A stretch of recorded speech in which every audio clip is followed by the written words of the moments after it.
አሐዱ አምላክ አሜን። ሰዎች እንደምን አደራችሁ? ክብር እግዚአብሔር ዛሬም ዘወትርም ለዘላለም ስሙ የተመሰገነ ይሁን።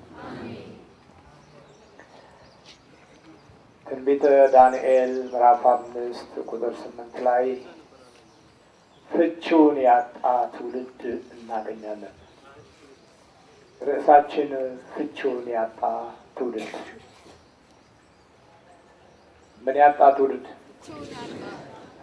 ፍቺውን ያጣ ትውልድ። ወቅቱ ትንሽ ብዙ ግፍ የተፈጸመበት ብርቱዎችና ጠንካሮች ኃያላኖች የነበሩበት ወቅት ነበር።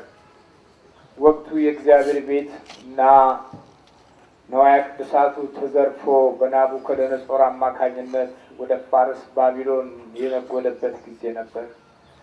ይባሳልና አንድ ወቅት ላይ አባቴ ከኢየሩሳሌም ቤተ መቅደስ ማርኮ ያመጣቸውን ድንቅ ድንቅ የሆኑትን የወርቁን ጽዋና የቤተ መቅደሱን ንዋየ ቅድሳት ወደ እኔ አምጡ፣ በወርቅ ጽዋው እንጠጣበት፣ በብሩም እንጠጣበት፣ ደስ ይበለናልና የናቡከደነጾር ልጅ ብልጣሶር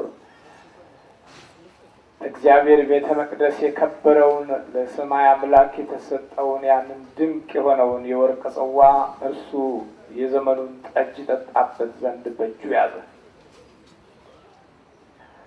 እድሜ ለአባቴ የኢየሩሳሌም ቤተ መቅደስ በሱ ጉልበት ተበዝብዟል አለና በደስታ እየፈነጨ እያለ አንድ ያልታወቀ እጅግ በጣም ኃይለኛ ምስጢር ያለው ፊደል በጣት እየተጻፈ አየ።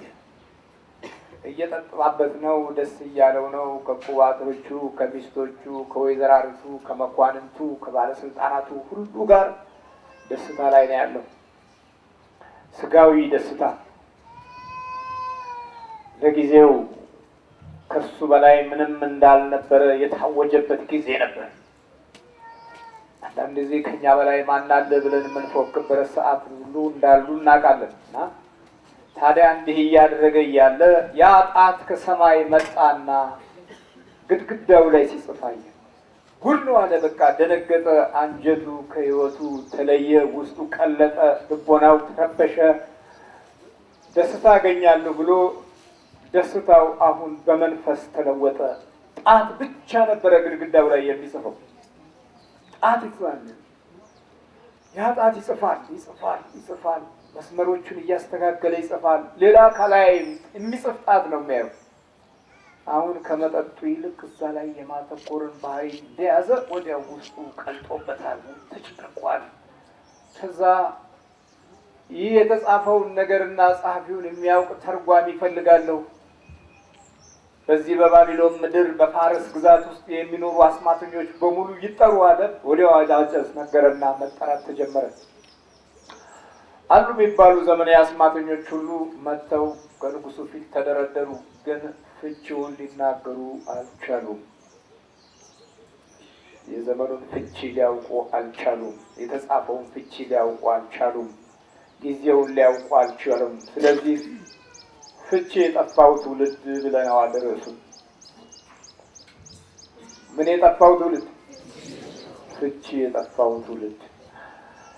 እግዚአብሔር ዘብ ሲል በሰጠን ተስፋና በረከት ውስጥ መኖር ሲያቅተን፣ ሀሳባችን ከሰማይ አምላክ ሲለይ፣ የጌትነቱ ጸጋና ሞገስ ሲጠፋን፣ በበረከት የምንመራበትን ሕይወት ስንጠላው፣ ልቦናችን ለእግዚአብሔር መገዛት ሲያቅተው፣ በቤተ መቅደሱ በረከት ተስፋ ውስጥ መኖር ሲያቅተን፣ ቸርነቱን ለመቅመስ ዕድላችን መስፋት ሲያቅተው የሚከተለው ትውልድ እንዲህ ነው። ፍቺው የሚጠፋው ትውልድ። አስማተኞች በሙሉ ሞከሩ ግን አልቻሉም። በብዙ መንገድ ጣሩ ግን አልቻሉም። ፍቺው ጠፋቸው። ፍቺውን ለንጉሱ የሚያስታውቁ ዘንድ አልቻሉም የሚል ቃል እናገኛለን። ትንቢተ ዳንኤል ምዕራፍ 5 ቁጥር 8 ላይ ፍቺውን ለንጉሱ ያስታውቁ ዘንድ አልቻሉም። ይህ ዘመን ፍቺ የሌለው ጊዜ ነው። ይህ ሰዓት ፍቺ የሌለው ሰዓት ነው። ይህ ወቅት ፍቺ የሌለው ወቅት ነው። በኋላ አንድ ወቅት ላይ አንድ ነገር ሰማ። የዚያን ጊዜም ዳንኤል ወደ ንጉሱ ፊት ገባ። ከመግባቱ በፊት ግን ንጉሥ ብልጣሶር እጅግ ደነገጠ፣ ፊቱም ተለወጠበት፣ መኳንንቶቹም ተደናገጡ። እጅግ ጠፋ። በደስታ ነው የተሰበሰቡት። ነገሮች አሁን ተቀይረው ለመከራ ሲሆኑ አስቡ። ቅጽበታዊ ነገር አለ። ለመጠጣት ነው የተሰበሰቡት። አሁን ወቅቱ ተቀይሮ የሚጠጣበት ሳይሆን አንጀት ከሰውነት የሚለያይበት፣ አእምሮ ከህሊና የሚጣላበት፣ ልቦና ከሰውነት ጋር የማይስማማበት ወቅት ነው አሁን። ታዲያ መኳንንቶቹም ደነገጡ። ንግስቲቱም ስለ ንጉሱና ስለ መኳንንቱ ቃል ወደ ግብዣ ቤት ገባች። ንግስቲቱም ተናገረች፣ እንዲህም አለች፣ ንጉሥ ሆይ 1000 ዓመት ንገስ። ሀሳብህ እያስቸገረህ ፊትህም አይለወጥ። ሀሳብህም አያስቸግርህ ፊትህም አይለወጥ። የቅዱሳን አማልክት መንፈስ ያለበት ሰው በመንግስቱ ውስጥ አለ። በምን ውስጥ አለ? እግዚአብሔር ስሙ የተመሰገነ ይሁን። የቅዱሳን አማልክት መንፈስ ያለበት ሰው በመንግስቱ ውስጥ አለ። በአባትህ ዘመን እንደ አማልክት ጥበብ ያለ ጥበብና ማስተዋል እውቀትም ተገኘበት። አባትህ ንጉሱ ናቡከደነጾር የህልም ተርጓሚዎችና አስማተኞች የከለዳውያን የቃላተኞች አለቃ አደረገው። መልካም መንፈስ፣ እውቀት፣ ማስተዋል፣ ህልምን መተርጎም፣ እንቆቅልሽን መግለጥ፣ የተቋጠረውን መፍታት ንጉሱ ስሙን ብልጣሶር ብሎ በሰየመው በዳንኤል ዘንድ ተገኝቷልና አሁንም ዳንኤል ይጠራ፣ እርሱም ፍቹን ያሳያል። ምኑን ያሳያል? እግዚአብሔር ስሙ የተመሰገነ ነው። ለምንድን ነው ፍቹን እንዲያሳይ እድል ያገኘው? ወይ ጉድ! ፍቹን እንዲያሳይ እድል ያገኘው ወገኖቼ፣ ቅደም ተከተሉን አሁን የምንመለከተው በአንድ መንገድ አይደለም። መጀመሪያ ዳንኤል ከንጉሱ መብልና መጠጥ በልቶ እንዳይረክስ ጥንቃቄ ያደርግ ነበር። በዘመኑ ያለው እንጀራ ከርኩሰት ጋር የተያያዘ፣ ከአመፃ ጋር የተያያዘ፣ ከዝርፊያና ከንጥቂያ ጋር የተያያዘ፣ ከጣዖት መንፈስ ጋር የተያያዘ ስለነበረ በዛ እንጀራ እንዳይረክስ ይፈልግ ነበር። ምን አለ? ትንቢተ ዳንኤል ምዕራፍ 1:8 ላይ ዳንኤልም በንጉሱ መብልና በሚጠጣው ጠጅ እንዳይረክስ በልቡ አሰበ፣ እንዳይረክስም የጀንደረባዎቹን አለቃ ምግብ እንዳይሰጠው ለመነ። አያችሁ፣ የንጉሱን ምግብ እንዳይሰጠው ለመነ። አናስብም እንጂ አናስተውለውም እንጂ ችግሮች ያሉት ከእንጀራችን ውስጥ ናቸው። አልገባ አለን እንጂ በውስጣችን አልዋሃድ አለ እንጂ የምንበላው እንጀራ ውስጥ ብዙ አመጾችና ብዙ ውጊያዎች፣ ብዙ ፍልሚያዎችና ብዙ ትግሎች አሉ። ዳንኤል ይህን በሚገባ ያውቅ ስለነበረ በንጉሱ እንጀራ እንዳይረክስ አሰበ። በንጉሱ መጠጥና ወይን ጠጅ ሕይወቱ እንዳይበላሽ አሰበ። የነገውን ጊዜ በጥሩ ሁኔታ ባለ ራዕይ ሆኖ ዘመኑን ለማወቅ ከፈለገ በዚህ ክፉ እንጀራ መጠላለፍ የለበትምና የወቅቱን እንጀራ ተጸየፈው፣ አልፈልግም አለ። ይኸው ቃሉ እኮ እንዲህ ነው የሚለው፣ በንጉሱ መብልና በሚጠጣው ጠጅ እንዳይረክስ በልቡ አሰበ እኮ ነው የሚለው። በንጉሱ መብልና በንጉሱ መጠጥ እንዳይረክስ ምኑ አሰበ? ልቡ አሰበ። እግዚአብሔር ስሙ የተመሰገነ ነው። የወደፊቱ ሁኔታው የሚወሰነው ከዚህ ከእንጀራ ውስጥ ነው። እሱ ይጾማል፣ ይጸልያል፣ ወደ ልዑል እግዚአብሔር አምላክ ይጮሃል፣ ወደ ሰማያዊ ጌታ አምባ ሕይወትን ይወስዳል። የታሪኩ መነሻ እሱ እንዲሆናል ያደርጋል። ስለዚህ በሕይወቱ ዘመን ሁሉ በዳንኤል ባህሪ ውስጥ ሞገስ ነበረው። አምላኩን በሕይወቱ አስቀድሟል። በዘመኑ ሁሉ አስቀድሟል። እንጀራውን ሳይሆን ያስቀደመው፣ አሁን ያስቀደመው ማን ነው? አምላኩን ነው።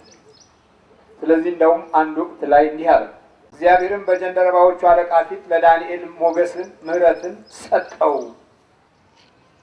እግዚአብሔርም በጃንደረቦቹ አለቃ ፊት ለዳንኤል ሞገስንና ምሕረትን ሰጠው። ስለምን? የረከሰ እንጀራ አልበላም ስላለ፣ ጥራጥሬ ስጡኝ፣ ጥቂት ቆሎ ስጠኝ፣ ጀንደረባውም የንጉሱ አገልጋይ ማለት ነው ፊትህ ከተበላሸ እና ከተጨማደደ እኔ እቀጣለሁ ጌታ ሆይ መግብ ተብያለሁ። ባለህ ሞገስና ኃይል ከፍተኛ ቦታ ይዘሃል። ግን ፊትህ ከጠቆረና ከከሳ እኔ እንዳልቀጣ ነው። እስቲ ለ10 ቀን ተወኝ አለ። ለ10 ቀን ተወኝ።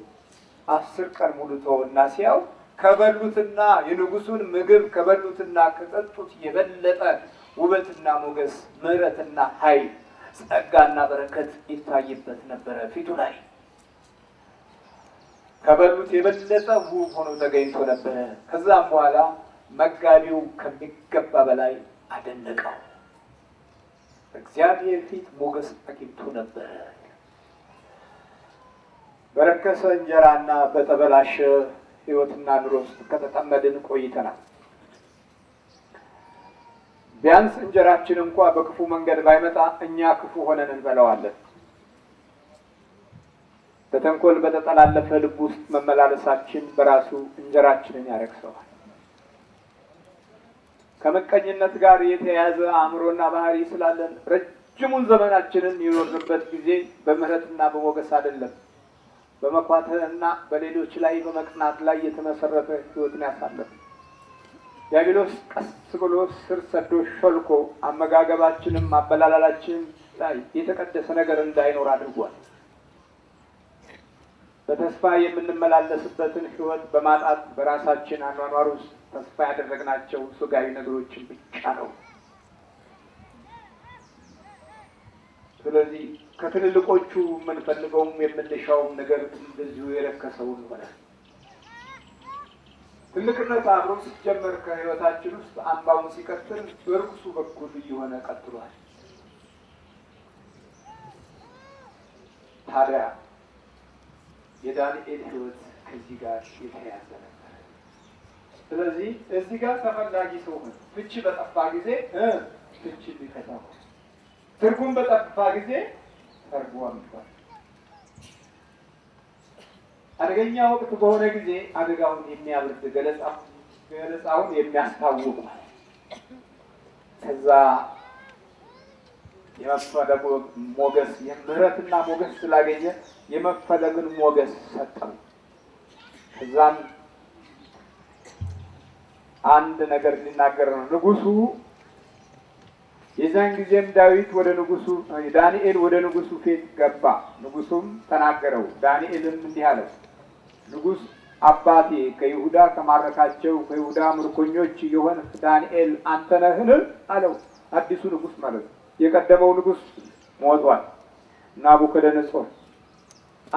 ናቡከደነጾር ነው ማርኮ ያመጣው። ግን ቢሆንም በሀገሪቱ ውስጥ ካሉ ትልልቆችና ስልጣን ከጨበጡ ትልልቆቹ አንዱ ዳንኤል ነው። እግዚአብሔር በአሕዛብ ውስጥ ሞገስ ሰጠው። በማዕቀብ ሀገር ውስጥ ትልቅነትና ብርቱ የሆነ ኃይል ሰጠው። ያንን ኃይል የሚያዳብረው ግን የንጉሱን እንጀራ በመብላት አልነበረም። ለእግዚአብሔር ታማኝ በመሆን ብቻ ነበር መንገዱን የቀጠለው። ለጌታውና ለፈጣሪው ታዛዥ በመሆን ነበር የቀጠለው። በዚህ በኩል በመልካም ስራና ድርጊት ለንጉሱ ታማኝ ነው። በዚህ በኩል ለሰማይ አምላክና ለእግዚአብሔር ታማኝ ነው። ግን የረከሰውን ምግብ አልፈለገም። ብዙዎቻችን ማግኘት በሚለው ቃል ላይ እንፈልጋለን። ማግኘት ግን እንዴት ነው የምናገኘው? እንጀራችን እንዴት ነው የሚመጣው የሚለው ነገር ላይ ስናስብ አንዳንድ ዲያብሎስ ሾልኮ የገባበት መውጊያ ያለ እንጀራችን ነው። ስለዚህ የወደፊቱ መንገድ እንቅፋት ቢበዛ፣ ጭንቆች ተከታትለው ቢመጡ፣ የማህበራዊ ፍቅሮቻችን ቢወገዱ እና ሰላማዊ ገጽታዎች በሕይወታችን ባይታይ የሚያስገርም አይደለም። ቀስ ብሎ ሾልኮ የገባ ጠንቅ አለ። ዳንኤል በዛ ዘመን ውስጥ ያለውን ክፉ መንፈስ ሾልኮ እንዳይገባ ይጠነቀቅ የነበረው የረከሰውን የንጉሱን እንጀራ ላለመብላት ነበር። ረክሷል። በሱ ሕይወትና ኑሮ በሱ ስራና ጊዜ ያለውን ነገር በስሙ እየባረከ ይቀድሰው ነበር። በቀጥታ ከዛ የሚተላለፈው እንጀራ ሁከት ያልተለየው ስለሆነ ለጊዜውም ይሁን ለመጪው ጊዜ እንቅፋት እንደሚሆነው አምኗል። ስለዚህ አሁን በእንጀራው ምክንያት የሚመጣውን ጠንቅ ለመከላከል እግዚአብሔርን መያዝ ግድ ነበረና ይህንን መንገድ ተጠቅሟል። አንተ ዳንኤል ነህ አለው ብልጣሶር። የአማልክት መንፈስ እንዳለብህ እውቀትና ማስተዋል መልካም ጥበብ እንደተገኘብህ ስለ አንተ ሰምቻለሁ አለ። እግዚአብሔር ስሙ የተመሰገነ ይሁን። የምን መንፈስ እንዳለብህ? የአማልክት መንፈስ እንዳለብህ ሰምቻለሁ። የእግዚአብሔር መንፈስ እንዳለብህ ሰምቻለሁ። ፍቺ ያጣውን ትውልድ ፍቺ የሚያሰጠው ታዲያ ማን ነው ማለት ነው? የአማልክት መንፈስ፣ የቅዱሳን መንፈስ። የአማልክት መንፈስ እንዳለብህ ሰምቻለሁ። እውቀትም እንዳለህ ሰምቻለሁ። ማስተዋልም እንዳለህ ሰምቻለሁ። መልካም ጥበብም እንደተገኘብህ ሰምቻለሁ። ቆይ ስንት ነገር ነው የሰማው። አንደኛ የቅዱሳን መንፈስ እንዳለብህ ሰምቻለሁ። እሺ መንፈሳችን ምንድን ነው? ወደዚህ እንዴት መንፈሳችን ቂም፣ ነገር፣ ጥላቻ፣ ሁከት አይደለም። የአማልክት መንፈስ አለን እኛ። ክፋት፣ ተንኮል፣ ምቀኝነት። አንዱ ሲያመሰግን አንዱ ይራገማል። አንዱ ይገባዋል ስል አንዱ አይገባውም ይላል። ስንት ጊዜ ወደኋላ የተጎተተብን መዝገብ አለ። ስንት ጊዜ ፋይሉ የተዘጋ የእድገት ውጤቶች ተቀብረውበታል። ስንት ጊዜ በበረከት ልንቆም የምንችልበትን ቦታ በጓደኞቻችን በኩል ስንቱን ነገር አጥተናል። ስንት ጊዜ በቢሮዎች ህይወታችን ለእድገት ሲታጭ የእድገት መሰረቶቻችንን የሚያዛቡ ቃሎች ገብተው ተሸፍኖብናል። ኦሆ የኛ መንፈስ ተመልከቱ። እርኩስ የሆነውን ምግብ፣ እርኩስ የሆነውን መጠጥ የማይጠጣው ታላቁ ዳንኤል የአማልክት መንፈስ አለበት ተባለ። በዛ ታላቅ ህዝብ ውስጥ እንግዲህ የሚማርኩ አገርን የሚነጥቁ ኃያላንና ብርቶች የነበሩ በጀግንነታቸው የሚሞኩ የእግዚአብሔርን ቤተ መቅደስ የዘረፉ በወረራ የታወቁ ሰዎች እጅ ውስጥ ነው እኮ ያለው ዳንኤል። ግን ምን ተባለ? የአማልክት መንፈስ ያለበት እንደሆነ አውቄያለሁ፣ ሰምቻለሁ አለ። እግዚአብሔር አሰማው። ስለ መልካም ስራችን፣ ስለ በጎነታችን፣ ስለ ቅንነታችን ለጎረቤቶቻችን እግዚአብሔር ሆይ ያሰማቸው ብላችሁ ታውቃላችሁ? ስለ ደግነት፣ ስለ መልካም ፍቅር ከህይወት ያምንጭና ለሌሎች አሰማ። ጌታዊ ጆሮአቸውን ክፈትላቸው ብለን እናውቃለን። የአማልክት መንፈስ እንዳለብህ ሰምቻለሁ። እግዚአብሔር ካንተ ጋር ነው ማለት እኮ ነው። የአማልክት መንፈስ ሁሉን የሚገዛ ጌታ ካንተ ጋር ነው ማለት እኮ ነው። ሁሉን የሚችል አምላክ ካንተ ጋር ነው ማለት እኮ ነው። ፍቺ ያጣውን ትውልድ እንግዲህ አሁን ይህ ሰው እየተጠየቀ ነው። አሁንም ይህን ጽሕፈት ያነብቡ ዘንድ ፍቺውን ያስታውቁኝ ዘንድ ጠቢባንና አስማተኞች ወደ እኔ ገብተው ነበረ። ነገር ግን የነገሩን ፍቺ ያሳዩ ዘንድ አልቻሉም። አስማተኞች፣ መተተኞች፣ ሟርተኞች በሀገሪቱ ውስጥ ያሉት ከዚህ በፊት እየጠነቆሉ አባቱንና የዘመኑን መኳንንቶች በመንፈስ ይመሩ የነበሩ ሁሉ ፍቺው ጠፋቸው፣ ትርጉሙ ጠፋቸው። የእግዚአብሔር ጣት ነው የጻፈው። የእግዚአብሔር ጣት የጻፈውን የሚያውቀው የእግዚአብሔር ሰው ብቻ ነበር። የማጣት የጻፈው አሁን እግዚአብሔር ጣት የጻፈውን የሚያነበው የእግዚአብሔር ሰው ብቻ ነበር እንጂ ንጉሥ ዳሪዮስ እና መኳንንቶቹ ዕቁባቶቹና ቆነጃጅቶቹ አያነቡትም። ከዛም በላይ ደግሞ ተፈላጊ ናቸው፣ ለሀገሬም ለወገኔም ብርቶች ናቸው ያላቸው ጠንቋዮችና መተተኞች፣ አስማተኞችና ሟርተኞች በሙሉ ተሰበሰቡ። ማንበብ አልቻሉም። በንጉሱ ልብ ውስጥ ያለው የመቅለጥ ሕግ እዚህ ጋር ነው የጀመረው። በቃ አሁን ሕሊናው ሁሉ መረጋጋት አቃተው። ስለዚህ የአማልክት መንፈስ አለብህ ዳንኤል ሆይ ያለው። በቃ አንዳንድ ጊዜ ዞር ብለን የምናየው ሰው እግዚአብሔር አምላካችን ይስጣል። የምናየው ይጠፋንና ሁሉም አንድ አይነት ጭንቀት። የሚመክረን ይጠፋና ሁሉም አንድ አይነት የተረበሸ፣ የሚገስጸን ይጠፋና ሁሉም አንድ አይነት ተገሳጭ። የሚገስጽ ሲጠፋ ዲያብሎስ ይገስጻል።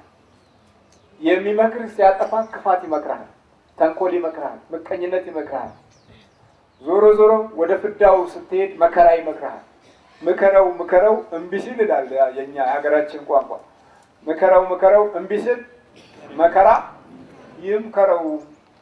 የዛ ውጤቶች ነን አሁን እያፈስን ያለነው ያን ሂደት ነው። በቤተሰብም ይሁን በማህበራዊ ህይወትም ይሁን በኢኮኖሚም ይሁን በትውልድ ይዞታም ይሁን በትምህርት ቤትም ይሁን ምክር ተለይቶን በህይወታችን አንድም ቀን ባልሰራበት አካል ውስጥ ቆመን ምከረው ማመክሮ ግን ምን ይሁን መከራ ይምከረው። መካሪዎቹም ጠፍተዋል።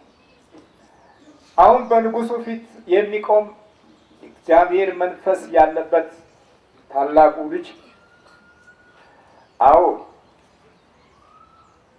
ነገር ግን የነገሩን ፍቺ ያሳዩ ዘንድ አልቻሉ። አንተ ግን ፍችን ትሰጥ ዘንድ የተቋጠረን ትፈታ ዘንድ እንድትችል ሰምቻለሁ። አሁንም አስደናቂ ቃል ነው የሚናገረው። አንተ ግን ፍችን ትሰጥ ዘንድ ምን ትሰጥ ዘንድ? ፍቺ። ቤቱ ጌታ ሆይ ፍቺ የጠፋ ኑሮ አለኝ። ማን መጥቶ ወደ መፍትሄው ይምራል? ፍቺው የጠፋ ስልጣን አለኝ፣ መላቅጡ ጠፍቷል። ፍቺ የጠፋው ገንዘብ አለኝ ግን የለም። ፍቺ የጠፋው ቤተሰብ አለኝ፣ ፍቺ የጠፋው ልጆች አሉኝ። እባክህ ጌታ ሆይ መንገዱን ጠቁመኝ የምንልበት ጊዜ ቢኖር አሁን ነው። አልገባንም እንጂ ፍቺው ጠፍቶናል። በትምህርት ቤት ፍቺው ጠፍቷል። በመንፈስ ደንዘዋል፣ በአሸሽ ተመርዘዋል፣ በአስተሳሰብ ዋዥቀዋል። በማንኛውም ሁኔታ ለበጎነት ይሰለፋሉ ተብሎ የሚጠበቁትም ቢሆን በጎናቸው በኩል ኪሳራ ነው። በመንፈሳዊ ሕይወት ፍቺው ጠፍቷል። በጸሎታችን ፍቺው ጠፍቷል። በድምጾቻችን ፍቺው ጠፍቷል። በጩኸታችን ፍቺው ጠፍቷል። መስመሮች ተዛብተውብናል። ፍቺው የጠፋው ትውልድ ግን አለ አንተ ፍቺውን ትሰጥ ዘንድ የተቋጠረን ትፈታ ዘንድ እንድትችል ሰምቻለሁ። ደግሞ የተቋጠረን ፍቺውንም ከመስጠት ሌላ የተቋጠረውንም ምን ትላለህ? ትፈታለህ።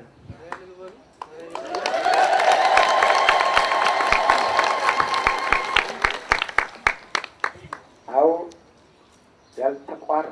የተቋጠረ ነገር አለብን። እድላችን አንዳንዶቻችን ውስጣችን በመረዙ መንፈሶች ተቋርጧል። ወይ መተት ይሆናል፣ ወይ አይነት ላይ ይሆናል፣ ወይ ዛር ይሆናል፣ ወይ ውቃይ ይሆናል። ግን በየለብኝም ባህሪ ውስጥ ሸፍነን እንቃትታለን። የለብኝም እኔ ነፃ ነኝ። የለብህም። ባይኖር ነው እንዲህ አይነት ሰዓት ላይ ደረስነው። ባይኖር ነው የያዝነው የተበተነው። ባይኖር ነው የወለድነው የከሰረው። የለብኝም ይሰራል። በመመጻደቂያ ባህሪዎቻችን ውስጥ ተንኮል የዛን ያህል የጋሸቡ ስለሆኑ የሰይጣንን ባህሪ ህይወታችን ውስጥ ያዘገየዋል። ሳናውቀው እድሜ ልካችንን እየቃተትን እንኖራለን። አስተሳሰባችንም ሆነ ህሊናችን መናፍስት የወከሉበት ይሆናል። ተቋጥሯል። አየህ፣ የተቋጠረውን ይፈታ ዘንድ አለና ዳንኤልን ጠራው። የጠራው ደግሞ ከሩቅ አይደለም። የጠራው ከሱ በታች ባለ ህይወት ነው። ታች ነበር ዳንኤል። ከንጉሱ ፊት የቀረቡት በሙሉ ትልልቆች ናቸው፣ ብርቱዎች ናቸው። በዘመኑ ኢኮኖሚስቶች፣ አማካሪዎች፣ ማህበራዊ ደህንነቶች፣ ፈላስፎች እና ፖሊሲ አውጪዎች፣ ህግ አውጪዎች ሁሉ ነበሩ። ግን አንድ ነገር ተፈጠረ። በአይናቸው ፊት ፍቺ የጠፋው ሰዓት መጣ። አሃ አለ ለካ እንደዚህ አይመስላችሁም? ፍቺም የጠፋበት ሰዓት ይመጣል። ፍቺው ይጠፋል። ፍቺው ትርጉሙ ይጠፋል። ሁሉ ነገር ይጠፋል። የዛን ጊዜ ትልልቆቹ በፍጹም ሊፈቱት ስላልቻሉት ለጊዜው አሁን እነሱ ትንንሾች ናቸው። ሁሉም አይን ብልጣሶር ላይ ወይም ንጉሱ ላይ ሳይሆን የሁሉም አይን አሁን ማ ላይ ነው? ዳንኤል ላይ ነው። እግዚአብሔር ስሙ የተመሰገነ ይሁን። ዳንኤል ላይ ነው የአማልክት መንፈስ አለብህ ያሉት ላይ ነው ያለው። ለካ ዓለም በራሷ ባህሪ ውስጥ ከፍተኛ የሆነ ኪሳራ አላት። በእግዚአብሔር መደገፍ ስንችል ብቻ ነው የዓለምን ድራማና እንቆቅልሽ ማወቅና መረዳት የምንችለው። በተለይ አሁን በዚህ ዘመን ውስጥ ርኩሳን መናፍስት ከፍተኛውን ስፍራ በሰው ሕሊናና ልቦና ውስጥ የገዥነት ቦታቸውን የያዙበትን ጊዜ ሰዓት ሳናውቀው የቱን ያህል እንደጠፋን አልተረዳንም። ሽማግሌዎችም ፍቺው ጠፍቷቸው ወዴት ይሆን የሚሄደው እያሉ ሞታቸውን የሚጠብቁ፣ አዋቂዎችም እውቀታቸው መስመር ፍቺው ጠፍቷቸው እንደገና ተሳስቼ ይሆን እያሉ የተማሩትን የሚጠራጠሩ ስንቶች አሉ መሰላቸው። የተማሩትን የሚጠራጠሩ፣ ያወቁትን የሚጠራጠሩ፣ የተሰለፉበትን ስራ የሚጠራጠሩ፣ የተቀመጡበትን ወንበር የሚጠራጠሩ አሁን ስንቶች ናቸው። ለምን መሰላችሁ? ፍቺው ጠፋ። እግዚአብሔር ዝም ሲል ነገሮች ሁሉ ከውስጣችን ተደብቀው ሳለ ፍቺው ይጠፋናል። በመድኃኒቱም በሕይወቱም በጉዞውም በበረከቱም በኩል እሱ ዝም ሲል ውስጣችን ያለው ነገር ሁሉ አንድ ወቅት ላይ በምንም መንገድ ሳንገናዘበው ሳንረዳው ፍቺው ጠፍቶ እንኖራለን። አሁን እዚህ የተሰበሰባችሁ ሁላችሁ ብትሆኑ እንዲህ አይነት ነገር አይተን አናውቅም አይደለም የምትሉት? ይሄን የሰው ልጅን ዲያብሎስ ይዞት እንደዚህ መዋቅሩን አስፍቶ በእያንዳንዱ ሕይወት ላይ እንደዚህ መቀለሉ እንዲህ አይነት ይዞታ አጠናክሮ በልጆቻችን ሕይወት ውስጥ ይሄን ያህል መጫወቱን ሳንረዳው ምን ያህሉን ጊዜ በሞኝነት አሳልፈናል አይደለም የምትሉት? አዎ እንዲህ ነው የምትሉት። ይሄ ንጹሕ አእምሮና ሕሊና ላለው ነው። ጠማማና በባህሪው ቅን ላልሆነው ደግሞ ምን መሰለ የሚላችሁ? ኧረ እሱ እኮ ባልታወቀ ነገር ነው የሚያስጨው። እሱ እኮ የተለየ አስማት ስለተማረ ነው። እሱ እኮ ወይም የተለየ እጽዋት አለው ምናምን። እጽዋት እንጨት፣ በእንጨት ሰይጣን በእንጨት፣ ክርስቶስ በእንጨት አወጣን አውጥቷል። በእንጨት ክርስቶስ አሁን የምታዩት በእንጨት ሲወጣ ነው። በቤተ መቅደሱ ዙሪያ የሚኖሩ ሰዎች ይህን ነው የሚሉት። እድለቢስነትንና በእግዚአብሔር ቤት እየኖሩ ሊሰጥ የሚገባው ሞገስና ጸጋ ከመለመን ይልቅ እንጨት ያመልካሉ። እንጨት እጽዋት ያመልካሉ። የምትውጠው መድኃኒት ሆነ እንጂ እንጨት ዲያብሎስን የሚገስጽላ አይደለም። እንጨት በየዋህነት ድሮማ የድሮዎቹ ሰይጣኖች በትንሹ በዝንጅብሉም በምኑም ያቆማሉ። በምች መድኃኒቱም በጤና አዳሙም በተልባውም በምኑም ያቆሙ ነበር። እነዛ ቅኖች ስለሆኑ ነው። ቅን እጅ የነካው ነገር መድኃኒት ነበር የሚሆን። የአማልክት መንፈስ ያለበት በመንግስቱ ውስጥ አለ። አየህ፣ ከዛ በኋላ ፍቺ ያጣውን ትውልድ የተቋጠረውን ትፈዛ እንድትችል ሰምቻለሁ። አሁንም ጽሕፈቱን ታነብ ዘንድ ፍቺውንም ታስታውቀኝ ዘንድ ብትችል ሐምራዊ ግምጃ ትለብሳለህ፣ የወርቅ ማረጋ በአንገቱ ዙሪያ ይሆንልሃል። አንተም በመንግስት ላይ ሶስተኛ ገዢ ትሆናለህ። ስንተኛ ገዢ?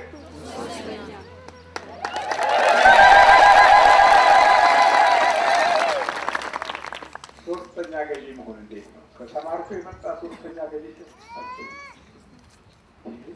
የወደቀ ሰው ሲነሳቸው ምንም እንደ ቦታ የሌለውና እንዲህ ነው የማይባል ሰው ሶስተኛ ገዢ፣ የደምና የሐረግ ግንኙነት የሌለው የመልክና የውበት ልዩነት ያለው ሶስተኛ ገዢ ትሆናለህ። አንተ ሶስተኛ ገዢ ትሆናለህ። የዚያን ጊዜ ዳንኤል መለሰ። ዳንኤል ምን ይመልስ መሰላችሁ? ዳንኤልም መለሰ በንጉሡ ፊት እንዲህ አለ፣ ስጦታ ላንተ ይሁን። ምን አለው እሱ? ከንጉሡ የሚበልጥ ስጦታ። ለምንድን ነው ሃይማኖትን ከኢኮኖሚ ጋር የምታያይዙት? ለምንድን ነው ከዘመናዊ ስልጣኔ ጋር ሃይማኖትን የምታያይዙት?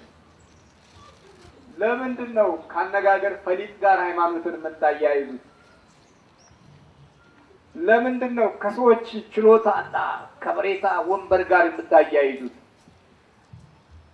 ዳንኤል አላያያዘው ማለት ልንማር የሚገባው ስጦታ እዛው ላንተ ይሁን ግን አለ ስጦታ ላንተ ይሁን፣ በረከትህንም ለሌላ ስጥ፣ ነገር ግን ጽሕፈቱን ለንጉሱ አነባለሁ አለ። ምን እላለሁ? ያነብልናል እግዚአብሔር።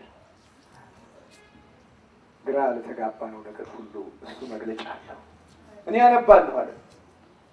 በቃ ስጦታም ላንተ ይሁን፣ የምሰጠውን ነገር ለሌላ ስጥ።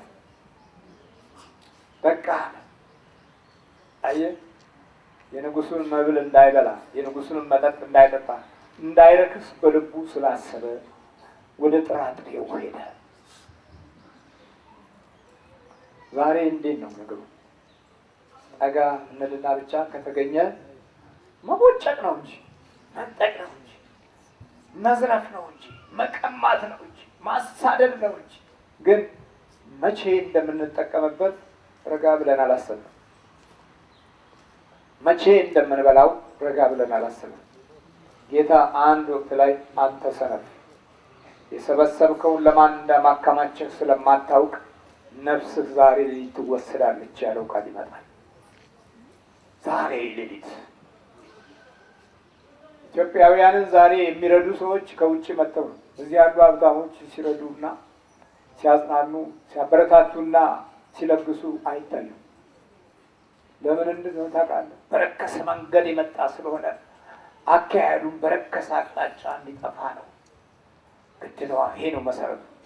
ዳንኤል ይሄን በሚገባ ያውቅ ስለነበረ ከረከሰ ኑሮና ሀብት ገንዘብና ስልጣን ብዙም መሻቱ አልነበረ። ግን ተማርኳል። በዛ ምድር ላይ የእግዚአብሔር ክብር በዛ ሀገር እንዲገለጥ ይፈልግ ነበር እንጂ በገንዘብና በስልጣን አድጎ እሱ ባለቢላ ቤትና ባለፎቅ ሆኖ ተንደላቆ የመኖር ባህሪን አይደለም የመረጠው። ግን ለሱ ትልቁ ጥማቱ በዛ አሕዛብ ምድር የእግዚአብሔር ክብር መገለጥ ብቻ ነበር። የማ ክብር? እንዲህ ነበረ። አየህ፣ ዛሬ አሁን ጥያቄያችን በህይወታችን ውስጥ መጸለይና ለመጸለይ ያመጣብን ችግርን እንኳን ለማገናዘብ እድሉን አጥተናል። በህይወቱ ዘመን ሁሉ ዘወትር በቀን 3 ጊዜ የሚያመልክበት የጸሎት ሰዓት ነበር። በዚህ የጸሎት ሰዓት እየተደገፈ የህይወቱን ዘመን ሁሉ በበረከት በእግዚአብሔር ቸርነት ይመራል። በረከት ሲባል ምን ማለት ይመስላችኋል? የግድ የንጉሱን ገንዘብና ሀብት ማግበስበስ ይሆንን? አይደለም። ይህ አይደለም በረከት። በረከት የህሊናና የአእምሮ ነፃነት። በረከት በመንፈስ ቅዱስ የተደገፈ የውስጥ ክብር ነው። በረከት በእግዚአብሔር ተማምኖ በጠላቶቹ ፊት ሊያስቆም የሚችል ሞገስ ነው። በረከት ሲባል አንዳንድ ጊዜ በጥሬው ዓለም ስናየው ልክ ከኢኮኖሚ ጋር እናያይዘዋለን። ይህ ሁለተኛ ደረጃ ነው። እግዚአብሔር ካለ ሁሉ ነገር አለ እና ስጦታህ ላንተ ይሁን፣ በረከትንም ለሌላ ስጥ፣ ነገር ግን ጽሕፈቱን ለንጉሱ አነባለሁ፣ ፍቹንም አስታውቃለሁ አለ። ከዛ በኋላ ፍቹን በሙሉ አስታወቀው። ማኔ ቴቄል ፋሪስ የሚለውን ቃል አነበበው፣ ተረጎመለት።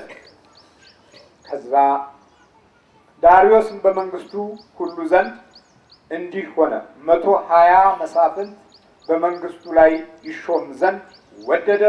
መሳፍንቱንም ሂሳቡን የሚያመጡላቸው ዘንድ ንጉሱንም እንዳይጎዳ 3 አለቆች በላያቸው አደረገ።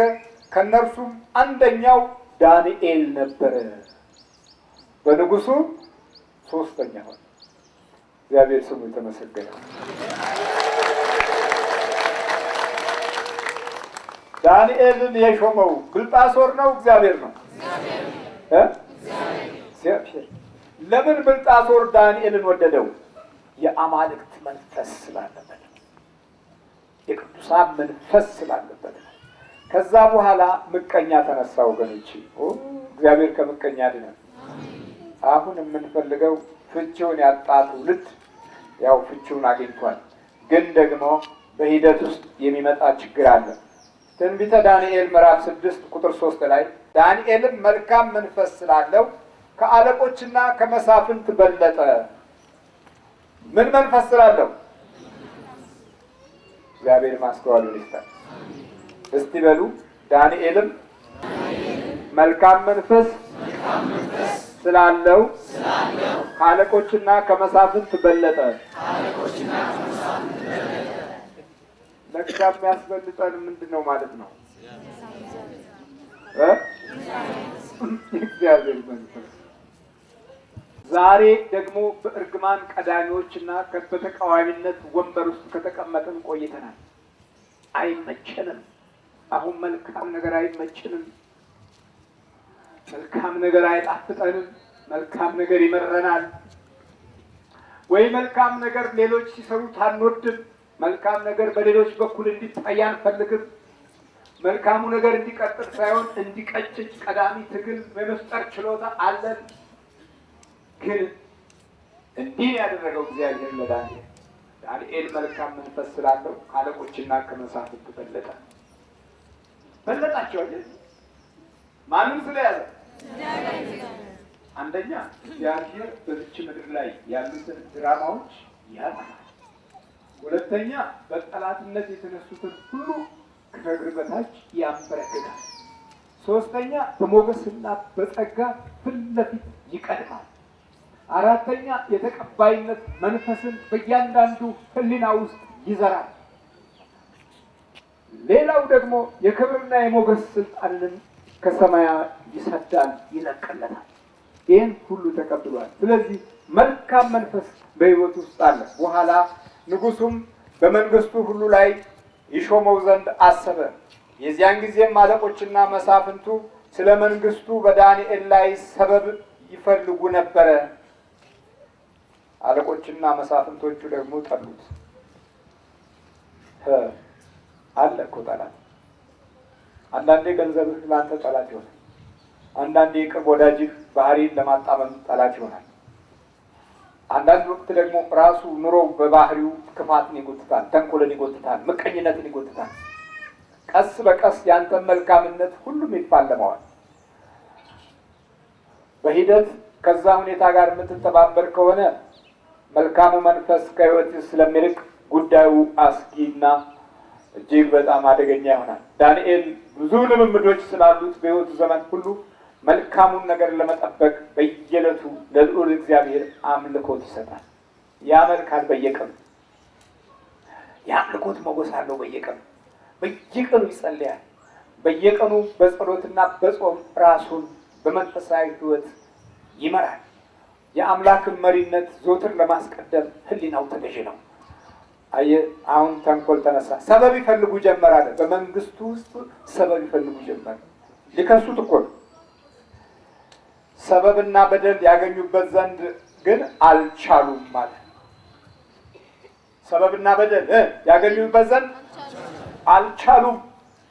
በመሆኑም እነዚህም ሰዎች ከአምላኩ ሕግ በቀር በዚህ በዳንኤል ላይ ሌላ ሰበብ አናገኝበትም አሉና ተማከሩ።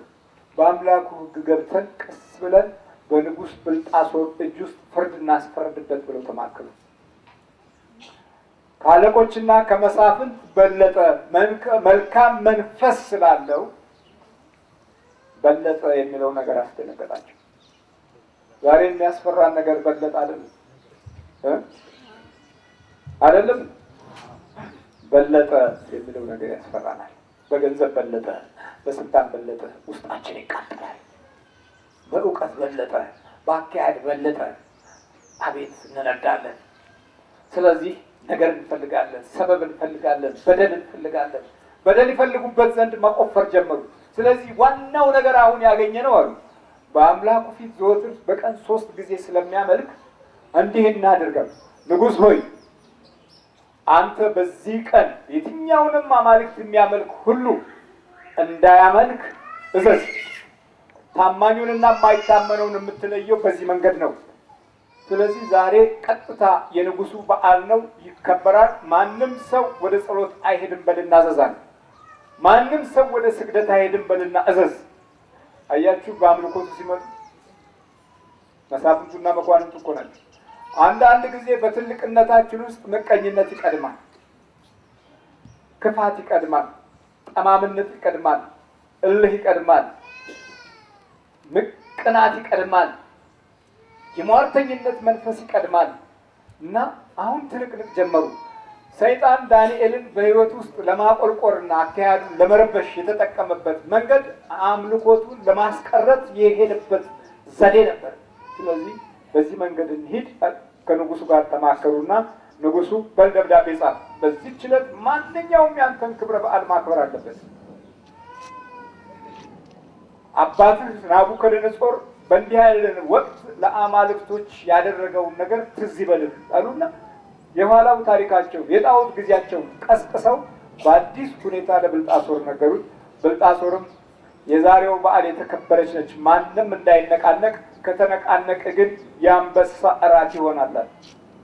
ማተም አተመና ሰጣቸው። ማተሙን ያዙ።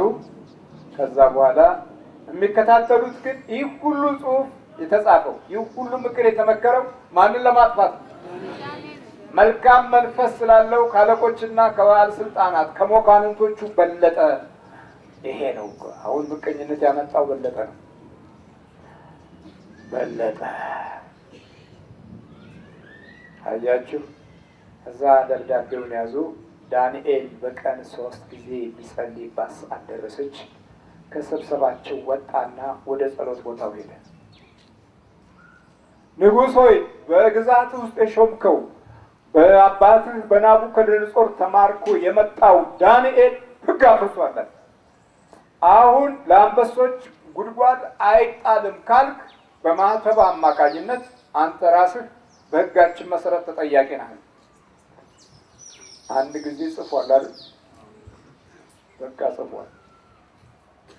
ሊጣል ነው። እግዚአብሔርን በማምለኩ ሊጠላ ነው። የሰማይ አምላክን በመከተሉ በንጹህ ሕሊና በመገኘቱ ሊጠላ ነው። በመልካም መንፈስ መኖሩ ሊጠላ ነው። እግዚአብሔር ሞገስ መቆሙ ሊጠላ ነው። አለ እኮ እንዲህ አይነት ነገር እኮ አለ እኮ። አቤት አቤት ተንኮላችን። ከዛ በኋላ ወዲያውኑ ዳንኤል ወደ ጉድጓድ እንዲጣል ትእዛዝ ተሰጠ። ቃሉ እንዲህ ይላል፣ እነዚህም ሰዎች ከአምላኩ ሕግ በቀር በዚህ በዳንኤል ላይ ሌላ ሰበብን አናገኝበትም አሉ። የዚያን ጊዜም አለቆች መሳፍንት ወደ ንጉሱ ተሰብስበው እንዲህ አሉት፣ ንጉሥ ዳርዮስ ሆይ 1000 ዓመት ንገሥ። የመንግስት አለቆች ሁሉ፣ ሸማምንቶች፣ መሳፍንቶች፣ አማካሪዎች፣ አዛዦች፣ ንጉሥ ሆይ ካንተ በቀር ማንም እስከ 30 ቀን ድረስ ልመና ከአምላክ ወይም ከሰው ቢለምን በአንበሶች ጉድጓድ ውስጥ ይጣል የሚል የንጉሱ ሕግና ብርቱ ትእዛዝ ይወጣ ዘንድ ጻፍ አለ። በዚህ መሰረት ሊጸልይ ዳንኤል ወደ እልፍኙ ገባ። ዳንኤልም ጽሕፈቱ እንደተጻፈ ባወቀ ጊዜ ወደ ቤቱ ገባ ይላል። እየሰማችሁ ነው? ዳንኤልም ጽሕፈቱ እንደተጻፈ ባወቀ ጊዜ ወደ ቤቱ ገባ። የእልፍኙም መስኮቶች ወደ ኢየሩሳሌም አንጻር ተከፍተው ነበር። ቀድሞም ያደርግ እንደነበረ በየዕለቱ ሶስት ጊዜ በጉልበቱ ተንበርክኮ በአምላኩ ፊት ጸለየ፣ አመሰገነም። ደብዳቤው እንደተጻፈ አውቋል። ወደ አንበሳ ጉድጓድ ይጣል የሚለው ሕግ እንደወጣ አውቋል። ግን እሱ ማናለም የሚጠብቀው ምንድን ነው? ጉድጓድ። የሚጠብቀው ምንድን ነው? አንበሳ ነው። በሕይወት የሚጠብቀው ግን ማን ነው? እግዚአብሔር አምላክ። እግዚአብሔር ስሙ የተመሰገነ ይሁን። የሰማይ አምላክ ሁላችን ጋር ነው። እዚህ ላይ የምንረዳው መከራ የማይበግረው ጸሎት ነው። መከራ የማይበግረው ስግደት፣ መከራ የማይበግረው አምልኮት። ስንቶቻችንን ዛሬ አልጸልይም እንጀራ ጋግራለሁ ብለሽ ምትሮጭ፣ የዛሬው ጸሎት ይቆር ለቁርስ ሲሆን ብለሽ ምትሮጭ። ስንቶቻችንን ዛሬ ቢሮ ትልቅ ጉዳይ አለኝ ቀደም ብዬ እንደውም ፋይል መዝገብ አለኝ እሱን ላከናውን ብለህ ጸሎትን አቋርጠህ ምትተው ምትሮጥ። እሱ ግን አያቋርጥም። በመከራ በደስታም ጊዜ አያቋርጥም። ስንቶቻችንን በሕይወታችን ውስጥ ቀዳሚውን ነገር ማስቀደም ትተን በስጋዊ ነገር ላይ ተጠላልፈን ጊዜና ዘመናችንን የምንፈጅ? ስንቶቻችንን የጸሎት ጊዜዎቻችንን በመደበኛ ሁኔታ አለው እንደ ክብር ይዘን ያል ማንራመድ ስንቶቻችን አየሱ እንዲህ ያደረገ የእልፍኙም መስኮቶች ወደ ኢየሩሳሌም አንጻር ተከፍተው ነበረ። ወዴት? ወደ ምስራቅ። እሱ በምዕራብ አቅጣጫ ነው ያለው። ሁልጊዜ ቢጸለየው ወደ ምስራቅ። የጸሎት ቦታዎቻችን ሁሉ ወዴት ነው መቀመጥ ያለባቸው? ወደ ምስራቅ። ስለዚህ ወደ ምስራቅ ያዩ ነበር። ቀድሞ የሚያደርግ እንደነበረ በየዕለቱ 3 ጊዜ በጉልበቱ ተንበርክኮ በአምላኩ ፊት ጸለየ። በምኑ ተንበርክኮ? እጁን ዘረጋየ። እግዚአብሔርን ስንማጸን ወደ ልዑል አምላክ መሻታችንን ከፍ ስናደርግ ክንዳችን ከላይ ይሆናል። እጃችንን በምንዘረጋበት ጊዜ እሱ ሰማያዊ የሆኑ ስጦታዎችን ሁሉ ያፈሳል። የተቸገርንበትን ቦታና ስፍራ ከላይ ይለቅልናል። በአምላኩ ፊት ጸለየ፣ አመሰገነም። እነዚያም ሰዎች ተሰብስበው ዳንኤል በአምላኩ ፊት ሲጸልይና ሲለምን አገኙት።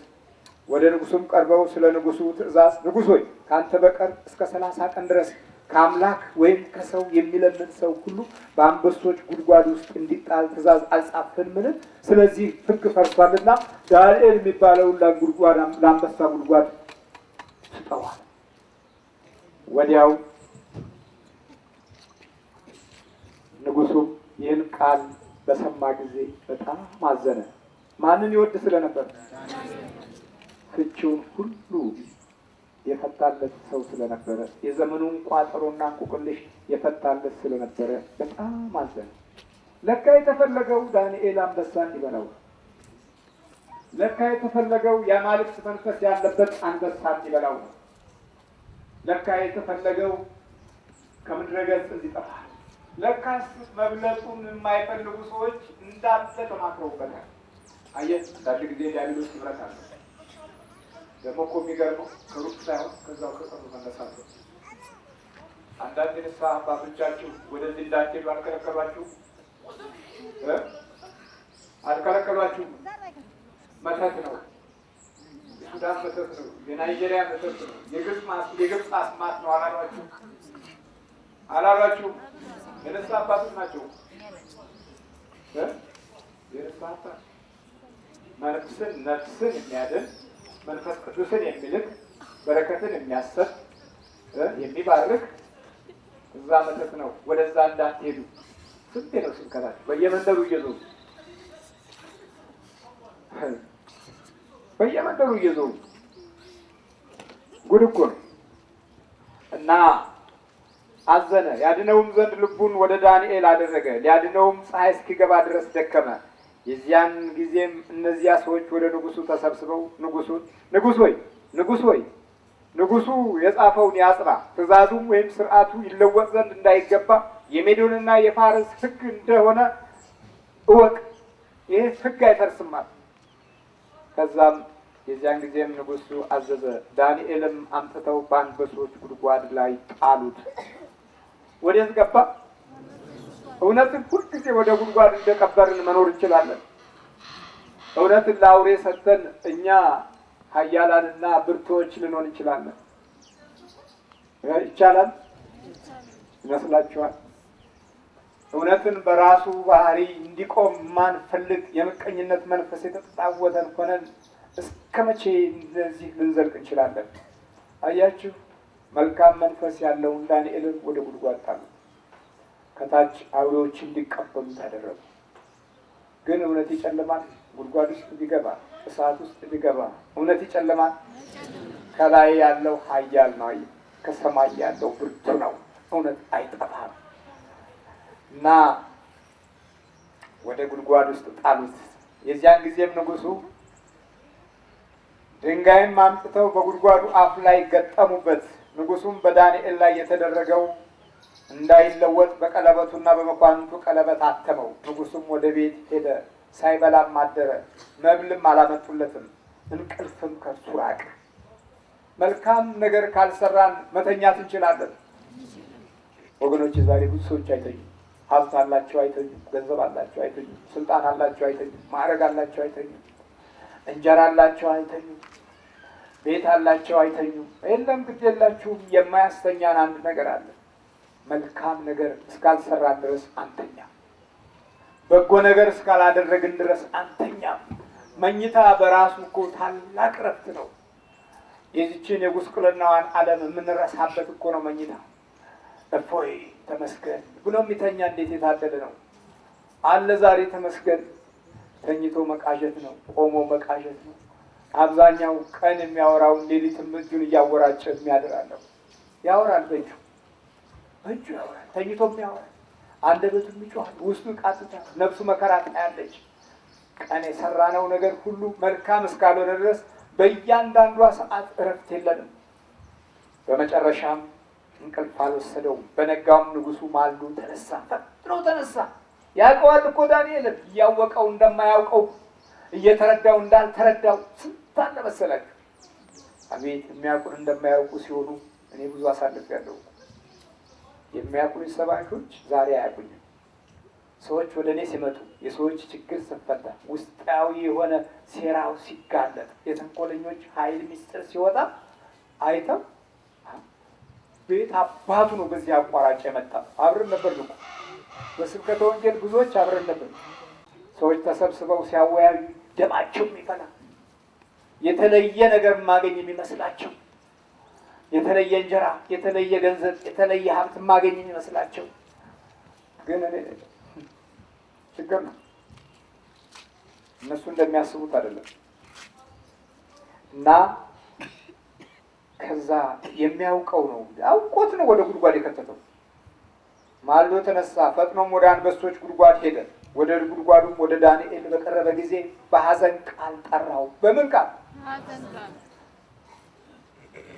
ኃጢአት በራሱ ባህሪ ነግሶ በሚመጣበት ጊዜ ሳትወድ በግድ ታደርጋታለህ። በግድ እኮ ነው ይህን ሰው ያደርግ። አንድ ጊዜ አማልክት መንፈስ ያለበት ታላቅ ሰው ብሎት ነበር። አሁን በሌላ ጊዜ ደግሞ ጉድጓድ ውስጥ ከሚጥለውና ማተብ ከሚያትመው አንዱ ሆነ። እባካችሁ ሰው እንደዚህ ነው የሚቀየረው። ጊዜ እንዲህ ነው የሚቀየረው። ሰዓት እንዲህ ነው የሚቀየረው። ወቅት እንደዚህ ነው የሚቀየረው። የማይቀየረውንና ጊዜን የሚቀይረውን እግዚአብሔር ብቻ እንያዝ። አያችሁ፣ በሐዘን ቃል ጠራው። ንጉሱም ተናገረ። ዳንኤልም የሕያው አምላክ ባሪያ ዳንኤል ሆይ ሁልጊዜ የምታመልከው አምላክህ ከአንበሶች ያድንህ ዘንድ ችሏልን? አለው። በጉድጓድ አፍንጫ ላይ ሆኖ በሚያሳዝን ቃል ጠራው ነው የሚለው። ግዴላችሁ የአማልክት መንፈስ የቅዱሳን መንፈስ ያለበት ሰው አንበሳ አይበላውም። ይበላዋል? ሂደቱ ግን እንደዚህ ነው። አይ ሂደቱ እንዲህ ነው። የሰዎች ባህሪ እንዲህ ነው። የጠላት ባህሪ በዚህ በኩል ሌላ ነው። ጊዜ በአንድ በኩል ሌላ ነው።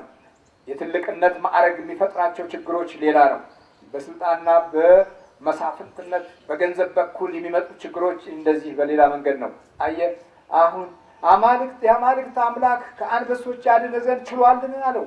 ዳንኤልም ንጉሥ ሆይ 1000 ዓመት ንገሥ አለ። ቶሎ ጆሮ ውስጥ ፈልገ የነበረው የዳንኤልን ድምፅ ነው። 1000 ዓመት ንገሥ። ስንት ዓመት ንገሥ? ክፉ ወጣ ከዳንኤል። እንደውም ለብዙ ዘመን በጉድጓድ ውስጥ ሆኖ ተመኘለት። በጉድጓድ ውስጥ ሆኖ ለጣለውና ማተብ ላተመበት ሰው 1000 ዓመት ተመኘለት። እንኳን 1000 ዓመት እኛ 1 ሰዓት በጎን እንመኛለን። ጥቅማችን የጎደለ ጊዜ እናኮርፋለን እኮ። ጥቅማችን የጎደለ ጊዜ እኮ ጆሮን፣ አይናችንንም ወገባችንንም ቅጣጫችንንም እንሰውራለን፣ እናዞራለን፣ ግንባራችንንም እንከሰክሳለን። 1000 ዓመት ንገሥ። የሕያው አምላክ ባሪያ ዳንኤል ሆይ ከአንበሶች ያድን ዘንድ ችሏልን? አዎ 1000 ዓመት ንገሥ። በፊቱ ቅንነት ተገኝቶብኛልና በአንተም ፊት ደግሞ ንጉሥ ሆይ አልበደልሁምና አምላኬ መልአኩን ልኮ የአንበሶችን አፍ ዘጋ፣ እነርሱም አልጎዱኝም አለው። የዚያን ጊዜም ንጉሡ እጅግ ደስ አለው። ዳንኤልንም ከጉድጓድ ያወጡት ዘንድ አዘዘ። ዳንኤልም ከጉድጓድ ወጣ፣ በአምላኩ ተማምኖ ነበርና አንዳች ጉዳት አልተገኘበትም።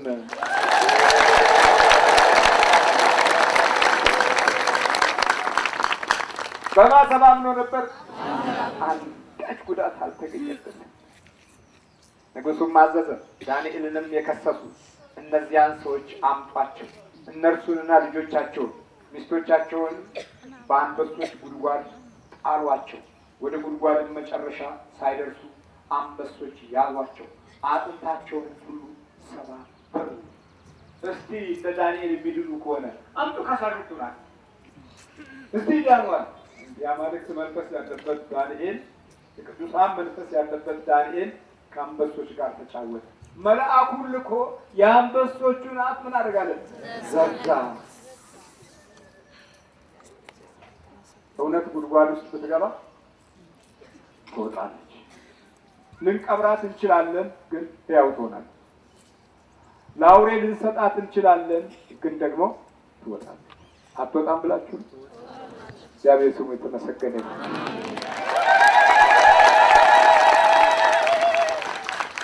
የዚያን ጊዜም ንጉሥ ዳርዮስ በምድር ሁሉ ላይ ወደሚኖሩ ቋንቋዎች፣ ወገኖች፣ አሕዛቦች በልዩ ልዩ ቋንቋ ወደሚናገሩ ሁሉ ጻፈ።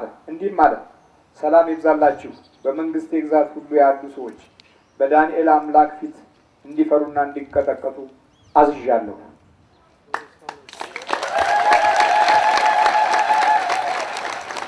በማን ፊት አዝዣለሁ?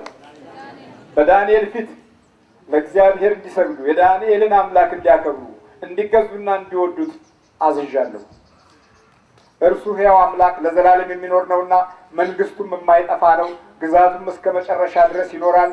ያድናል፣ ይታደግማል። በሰማይና በምድርም ተአምራትን ድንቅን ይሰራል። ዳንኤልም ከአንበሶች አፍ አድኖታል።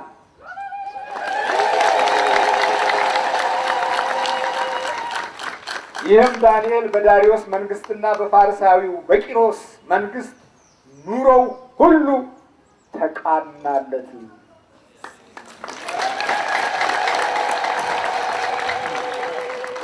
ምን ሁሉ ተቃናለት? ኑሮው ሁሉ ተቃናለት። ዳንኤል መልካም መንፈስ ስለነበረው ከመሳፍንቶቹና ከመኳንንቶቹ በለጠ። ምን ስለነበረው? መልካም መንፈስ ስለነበረው። እነዛ ከሳሾች አሁን አንበሳ በላቸው አልበላቸው? ጉድጓድ በላቸው አልበላቸው? ስለዚህ ክፋትና ይበላል ብለው ያሴሩበት ሰው ሳይበላ ቀርቶ እነሱ ተበሉ። አንዳንዴ በእንዲህ አይነት ሁኔታ ውስጥ ገብተናል። የተንኮሉን ዓለም እንደ ምርጫ ይዘነዋል። እግዚአብሔር ምሕረቱን ይስጠን። የመተቱን ዓለም እንደ እድገት ይዘነዋል። አንዱን አንዱ እድሉን በመውሰድና በመንጠቅ የምንኖረው ህይወት ከፍቷል። የውስጣችን ኃይል ተሟጧል። ሁሌ ከሳሾች ነን፣ ሁሌ ተቃዋሚዎች ነን፣ ሁሌ ተቺዎች ነን። ሁሌ እንቅፋት መፍጠር ባህሪያችን ነው። መቼ ነው መርቀን የምናውቀው? ግን መቼ ነው እግዚአብሔር ስትልን ብለን የምናውቀው? መቼ ነው ከልቦናችን ሆነን ፍቅርን ከእግዚአብሔር መንግስት እንዲላክልን እድል የምናገኘው? መቼ ነው ጠማማ ነገር ያልተቀላቀለበት ህይወት የምንኖረው? ሁላችንም የምንናፍቀው ጉዳይ ነው ወገኖች። ዳንኤል ወጣ፣ እውነት ወጣ፣ አምልኮት ወጣ፣ መልካም ኑሮ ሆነለት። አለቀ። በአሕዛብ ምድር ውስጥ እኮ የገዛ ሀገሩ እኮ ደግሞ አይደለም፣ በተማረከበት ሀገር እኮ መልካም የሆነለት። እግዚአብሔር ከአንተ ጋር ከሆነ አገር አይወስነው፣ የዜግነት ባህሪ አይወስነው፣ ቋንቋ አይወስነው፣ እውቀት አይወስነው፣ ትልቅነት አይወስነው። ከሰማይ ብቻ እንዲለቀቅልህ ወደ ልዑል አምላክ እንጩህ። ቸርነቱ ከሁላችን ጋር ይሁን።